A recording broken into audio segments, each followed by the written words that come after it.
been a bit since I've uploaded a video.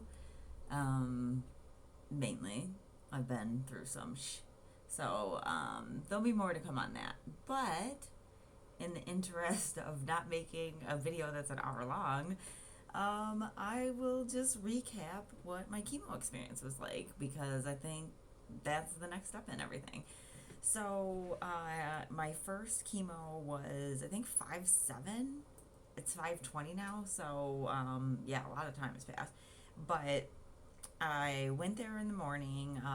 Melissa took me, and it really wasn't horrible, I guess. I mean, they told me it wasn't going to be horrible and I would be fine during that.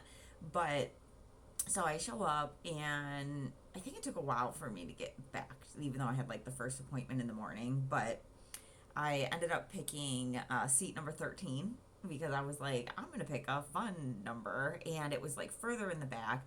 And then, like, after I picked it, it wasn't even a bonus because it was right across from the bathroom. And, everybody knows how much Emily likes the bathroom. So you get in the chair. I brought my backpack with me with a bunch of, like, entertainment type stuff. And they, hook everything up to the port. That was fine. I didn't look at it because I can't look at the stuff while it's happening. But once it's there, like once the uh, IV thing was input, I could look. So Melissa told me it kind of looked like a thumbtack, the thing that like went into my port. So that's interesting. Maybe I'll look at it next time. I don't know. We'll see. But so they hooked me up, and I think I started out with an allergy medication. So they let that run through, and then the next medication, I think, was anti-nausea, and then I think there was a third thing they gave me, and so they did that in like 3 phases, and then it was time to start the chemo medication. So they told me that they were starting it at like a lower percentage. Honestly, I don't remember if it was like 50%, because it's been a bit and it's hard to remember all that stuff. But so they started it out, and it was fine. Me and Melissa just chit chatted, most of the time. She left in the beginning to go check out the little like store that they had there, and brought me back a little sandwich for breakfast. And it was okay. Like, it didn't really have that much taste to it. And so then I can't remember. I think she might have left at that point. I believe so. But anyways, I had to go to the bathroom a bunch of times, which you have to unplug the big thing that you carry around with you and then go to the bathroom. So most of the time I had to ask somebody to help me unplug it because it was like I'm in the chair here and the plug is like back here in the corner, and then my machine thing was over here. So it was like kind of hard for me to like get out of the chair. I'm hooked up over here, but the plug's over here.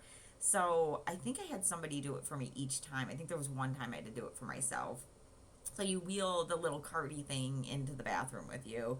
The only thing that like is dumb about their bathroom is there's like this bump that goes into the bathroom, and you can't just wheel the thing over it. It like doesn't just roll, so you kind of have to like lift it. And I'm thinking about like the older people that are there, like how the heck are they lifting this thing? Because it was even awkward for me to do it. So yeah, that was that. So as I'm like, sitting there, I think I played on my iPad for like 5 minutes. I was texting with a couple people. I didn't get out like in my activity book that Melissa got me at this point. I think I ate some nuts or some snack with me. But as I'm sitting in my chair, there was like a person to this side of me that was in this little like cubby kind of area, and they were doing the cold cap machine. So that lady, at first I thought it was her mom that was with her, but then later I learned it was her aunt. So she had the cold cap stuff on. It looks ridiculous. It's kind of funny, but it's kind of loud, the machine. It sounds kind of like, I would say, like an air conditioning unit running. And her aunt was reading a book to her. I could hear her reading the book, and I'm sitting here like, I don't want to hear your book. Like, but, the cold cap's loud, so she was like talking louder. I don't know. So I think I put my earbuds in, was listening to music. And then my cousin Erica showed up. And I think at this point, they came back and they switched the machine to the higher chemo dosage. And originally, before they switched it, I had looked at like the time on the thing, and I think it said I had like 3.5 hours. And so when the lady came to switch it, I was like, 3.5 hours? I go, I thought it was like an hour and a half. And she was like, oh, with the percentage as low as it is, when I bump it up, the hours will drop drastically. So she bumped it up, and I want to say it might have been 100% then. And then she said she'd be back in like 10 minutes to check on me. So she does that, and like I just start getting hot. So I like take my fleece off. I had a blanket on my lap. I think I took the blanket off my lap, and then she comes back and she felt my skin and she was like, "Oh, you're hot." And so she, I think, dialed back the percentage and then said she was going to go get the doctor or the PA. So then the PA comes in over, asks me how I'm feeling and everything, and I'm like, I'm just really hot. And so she was like, yeah, we'll leave it at this percentage. So they left it at that, and eventually, like, I felt a little better. So then Eric and I start playing Guess Who. It was so much fun. I got like a little travel version. I don't know if I mentioned it in like one of the other videos from the dollar store. And I was like, this is the best thing for chemo. So we're playing Guess Who, and there's a lady to this side of me, and originally her husband was with her, but he left for a while.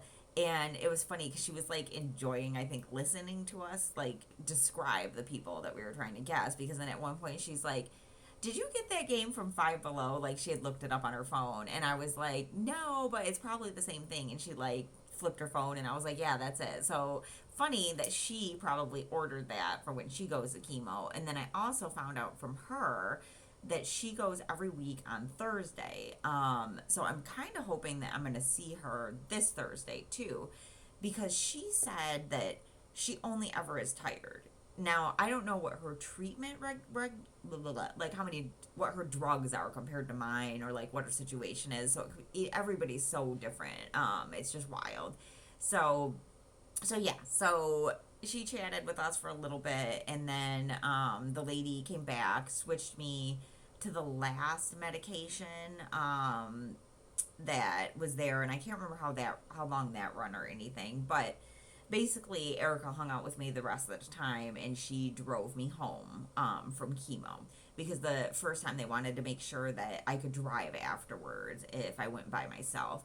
And then like when Erica and I were walking out, like I was fine. I didn't feel like lightheaded or dizzy or anything. So like technically I could probably drive myself to chemo. I think my mom is coming with me to the next chemo thing, so I'm assuming she'll hang out for a little bit. Curious to see if she'll hang out with me the whole time, or if she's gonna be like, I'm bored, and leave, which it's like, yeah, this is boring. Well, how do you think I feel, hooked to all these drugs and having to sit through this?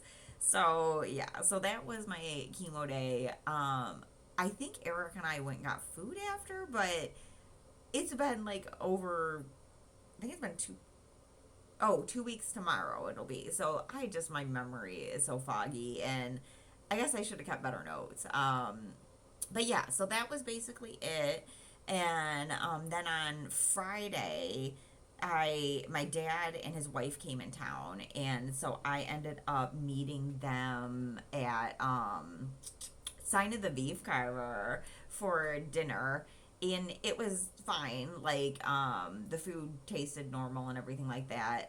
My shot that I was supposed to get 24 hours after chemo did not arrive. So Friday I was supposed to go back, get the shot, but no shot. But I did find out on Thursday that it had gotten like hung up in the system because of a billing code. So the oncology place I use works with a third party system that I think is the middleman between them and Walgreens specialty pharmacy. So there was some miss whatever coding. They coded it wrong, and so my insurance wasn't approving it. So then they fixed the coding, and it got approved. So I was supposed to get a call from Walgreens to schedule the delivery of the shot. That was what my oncology place told me Friday morning. So I was like, okay, cool. And they were like, you can get it Monday, that's fine. And I'm like thinking, well, all the documents say 20 within 24 hours, but if they're saying Monday, cool. So as of Friday, on the 8th, I hadn't heard anything from them. And then Saturday, I like guess didn't really expect to hear from them. I didn't know because it was the weekend, but I didn't hear from them. So Saturday, I was just kind of a little tired. Nothing abnormal. Like I just laid on the couch a little bit more because originally I was gonna go out with Londa, who's my dad's wife, and we were gonna go to this antique festival in Utica. But I decided like I don't think I can feel like walking around. Plus, I think it was rainy that day in the morning too. So I just said let's skip doing something like that, and then we'll just go to dinner later. So then later they picked me up for dinner and we went to Hazel's, which is a seafood restaurant in downtown Birmingham. Fabulous Hazel's. Love you. We had so much food. Oh my goodness. It was insane. We had oysters, which I'm thinking, I can't believe I'm having oysters right after chemo. Like, they tasted great. I'm trying. Oh, I had a lobster roll for dinner that was fabulous, and then we ended up. Oh, we had fried clams too as an appetizer, which were great. And then me and Londa got peach cobbler for dessert, and then they dropped me off at home, and I stayed up. I don't know, not long because I was just really tired, and then I went to bed. So that brings you up to speed as far as chemo, what that was like, and the 2 days after. I will do the next part of this in probably two parts, also not to make it super long. So, next video, I'm gonna go into the hell that became my life because of this missing shot. So, stay tuned, everybody. Bye.